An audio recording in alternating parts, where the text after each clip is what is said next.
안녕하세요. 한국은행에서 2022년 12월 금융안정보고서를 내놨습니다. 되게 장수가 많은데요. 꼭 한국은행 들어가셔가지고 원본 데이터 다운받으셔서 읽어보시기를 꼭 추천드립니다.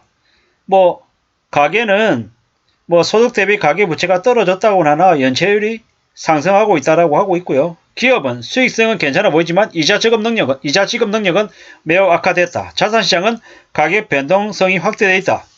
국고채금리가 올라가고 주가 떨어지고 주택 매매 가격이 낮아지고 있다고 얘기합니다. 그리고 이제 이래저래 대외 지급 능력은 떨어지고 있고 많이 안 좋다라고 이야기합니다. 사실상 이 지금 현재 언론 뉴스가 나와 있는 이것만 보더라도 가계와 기업의 빚이 GDP의 224%다. 자영업은 40조 빚더미를 안고 있는데 불안하다란 이야기입니다. 위기 경보를 얘기하죠. 위기 경보. 기업 부채는 올라가고 이자 지급 능력은 떨어지고 통화긴축과 레고랜드 사태 등이 겹쳐서 더욱 부실이 심각해지고 있다라고 이야기하고 있습니다. 이제 지금 어떻습니까? 금융불안지수가 추이가 글로벌 금융위기 때가 57이었는데 지금 23이라고 합니다.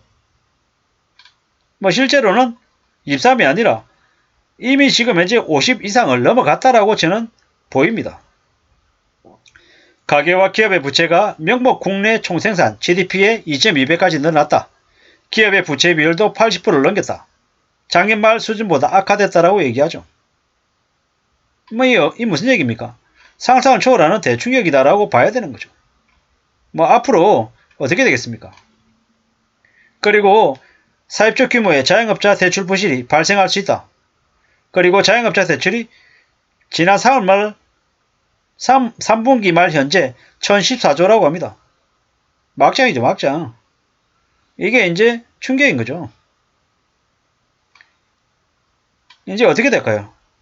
취약차주의 채무를 재조정하고 정상차주에 대한 금융지원 조치의 단계적인 종료, 그리고 만기 일시상환 대출의 분할 상환 대출 전환 등이 필요하다라고 얘기하는데 그냥 정말 이걸로 그냥 괜찮아질 수 있을까요? 아니죠. 우리가 이미 잘 알고 있다시피 이제 가계와 기업 모두가 빚으로 연명해 왔고요. 또 코로나 팬데믹 이후 자영업자들의 부채가 사실 심각한 수준이죠. 그 심각한 수준이 원금도 유예해줬고 이자 납부도 유예해주고 계속 미뤄왔었죠. 문재인 정부 내내 그냥 미루기만 했다라는 거죠. 그리고 윤석열 정부 와서도 또 미루고 있는 거고요.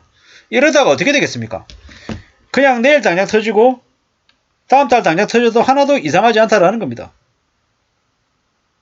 이제 금융안정보고서를 저도 이제 펼쳐가지고 이렇게 쭉 보고 있는데 많이 어려운 것 같습니다. 저는 이제 이런 분석 자료를 분석할 만한 능력은 못해서 그냥 이제 쭉 읽어보고 겨우 따라가기 급급한 거죠.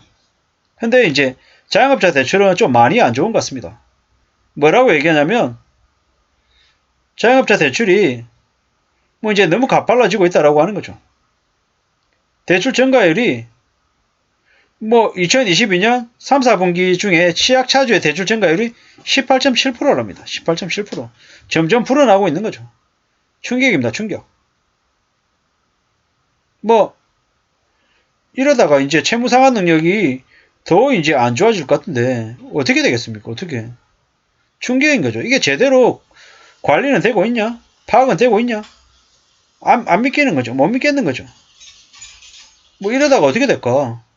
코로나19 이후에 자영업자의 소득 기반이 충분히 회복되지 못한 상태에서 자영업자 대출이 취약차주와 비은행권 취급 대출 위주로 빠르게 늘어났다. 리스크가 커지고 있다라고 얘기하죠. 자영업자 대출의 건전성 지표가 양호한 수준이나 대출금리 상승세가 이어지고 매출 회복세가 둔화되는 가운데 금융 지원 정책 효과가 점차 소멸될 경우 취약차주를 중심으로 부실이 빠르게 늘어날 거다라고 얘기하는 거죠. 막장이죠, 막장. 채무 조정을 서둘러 해야 된다라고 얘기하는데 언제까지 조정만 할 거예요? 언제까지 퍼주기만 할 거냐라는 거죠. 답이 없는 거죠. 단기적인 자금 지원을 넘어서 자영업자가 급변하는 경영 환경에 맞추어 경쟁력 확보할 수 있게끔 지원해야 된다라고 얘기하는데 말이 쉽지. 그게 과연 실질적으로 적용이 돼가지고 반영이 되겠습니까? 꽤 어려운 거죠. 부동산도 마찬가지고요. 지금 부동산도 지금 상상을 초월하는 충격을 지금 갖고 있는 거죠. 전세 가격은 컵보로 하락할 거라 그러고 월세 가격은 늘어날 거라고 하고요. 뭐 이래저래 매우 안 좋은 상황인 거죠. 부동산 금융 익스포즈가 증가한다. 이게 말이 되게 어려운데 이게 뭡니까? 빚이 이제 엄청나게 크게 이제 늘어난다라는 거죠. 앞으로 어떻게 될까요? 점점 더 겁이 납니다. 어떻게 될지. 이제 우려스러운 거죠. 금융권, 비금융권, 뭐 이래저래 여러 가지 이제 항목별로 많은 내용들이 이제 나오고 있습니다. 이런 것들을 이렇게 차근차근 읽어보고 뭐 파악하다 보면 좀 괜찮지 않겠냐라는 겁니다. 뭐 비은행 금융기관들의 뭐 보건력이 어쩌고 저쩌고 이런 얘기도 있고요. 유동성 얘기도 나오고 뭐 저도 잘 모르면서 그냥 보면서 그냥 쭈르륵 말씀드립니다. 대외 지급 능력에 대한 얘기도 나오고 금융시장 인프라도 나오고요.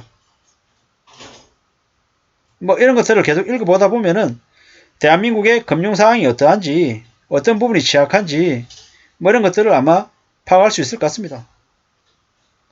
뭐 앞으로 대한민국이라고 하는 나라의 경제 충격은 점점 더 심해질 것이다 라고 보면 맞을 것 같고요. 언제든지 경제 충격이 오고 국가 신용 등급이 하락해서 더 충격을 겪어도 하나도 이상하지 않다라는 거죠. 왜 제가 이런 말씀을 드리냐? 지금 현재 상황이 꽤나 안 좋기 때문인 거죠. 한국은행의 기준금리도 이미 지금 많이 안 좋고요. 뭐 금융 불균형이 지금 현재 이미 벌어져 있는 상황인 거고. 뭐 어떻게 될까? 앞으로 어떤 일이 벌어질까? 뭐 취약차주의 부실 위험이 점점 커지고 있다라는 거. 그게 우리 경제의 내관이 될 수 있다라는 거. 이걸 절대로 잊지 말아야 될 것 같습니다. 뭐 지금 현재 대한민국의 이제 정책을 담당하고 있는 이들이 좀 적극적으로 살릴 것과 버릴 것을 좀 판별해가지고 메스를 대야 되는데, 칼을 대야 되는데, 정말 그러한 역할을 할 수 있을 만한 사람들이 몇이나 될까라는 좀 의구심도 사실 들죠. 뭐 금융안정보고서라고 하는 이 보고서를 읽으면 처음에는 이게 안 들어올 것 같습니다. 이게 무슨 말하는 건지, 뭔 말인지 모를 것 같기도 하고 헷갈리기도 할 겁니다. 근데 시간을 두고 계속 여러 차례 읽어보면서 좀 제대로 된 파악을 해놓는 게 필요하겠다라는 생각을 해봅니다. 앞으로 한국은 경제가 매우 안 좋아질 것이다라는 거죠. 대외 의존도가 높잖아요. 환율 급등도 생길 수 있고 금리 폭등해가지고 언제든지 몰락하고 무너지는 이들도 대거 늘어날 거다. 개인이나 기업이나 할 것 없이 많은 이들이 큰 충격을 겪을 것이다 라고 보는 게 맞을 것 같습니다. 아마 넘어진 이들이 한둘이 아닐 것 같습니다. 2023년 정말 숨죽이고 지켜봐야 될 것 같고 복시부동해야 되고 무사장구해야 될 것 같습니다. 절대로 쉽다라고 생각해서는 안 될 것 같다는 말씀을 드리면서 마실까 합니다. 감사합니다.